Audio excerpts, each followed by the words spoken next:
Welcome to the rebirth room, where healing begins and hope finds room. Every story matters, every scar has meaning. Every ending can become a new beginning. Welcome to the rebirth room.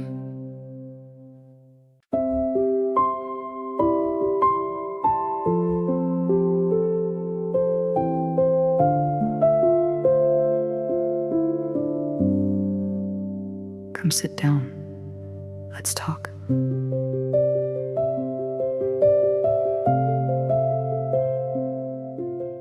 Hello, and welcome back to the Rebirth Room, where real conversations lead to transformation.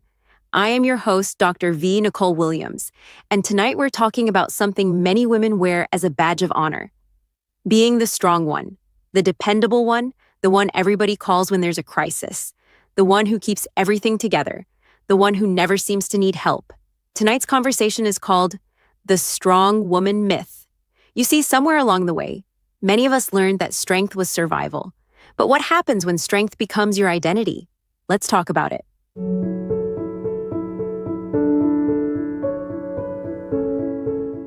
Let me be clear, there's nothing wrong with being strong. Strength helps us endure difficult seasons. Strength helps us survive loss. Strength helps us keep moving when life demands more than we feel capable of giving. But strength was never meant to become a prison. And for many women, that's exactly what it has become. We've convinced ourselves that being strong means never crying, never needing help, never admitting we're overwhelmed, never allowing anyone to see us struggling. So we carry the burden, quietly, faithfully, exhaustedly. And because we've done it for so long, people begin to expect it from us. They stop asking if we're okay. They assume we're fine. After all, we're the strong one. The truth is, some of the strongest women I know are carrying invisible burdens. They're caring for aging parents, supporting children, managing households, leading ministries, building businesses, working jobs, showing up for everybody else, and then wondering why they're exhausted. The problem isn't strength. The problem is believing that strength means you never get to rest. That strength means you never get to grieve. That strength means you never get to fall apart. That strength means you must carry what God never asked you to carry alone. Maybe you've become so used to being the helper that you've forgotten how to receive help. Maybe you've become so used to encouraging everyone else that you don't know how to ask for encouragement. Maybe you've become so used to carrying the weight that you don't remember what it feels like to put it down. And perhaps the greatest myth of all is believing that vulnerability is weakness. It's not. Sometimes the strongest thing you can do is say, I'm tired. I need help. I'm hurting. I don't have it all together. Because healing begins where honesty lives.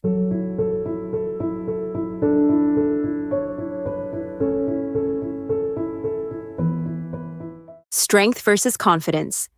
Maybe part of the confusion is that we've mistaken confidence for strength. They're not the same thing. Confidence says, I know my value. Strength says, I can endure difficulty.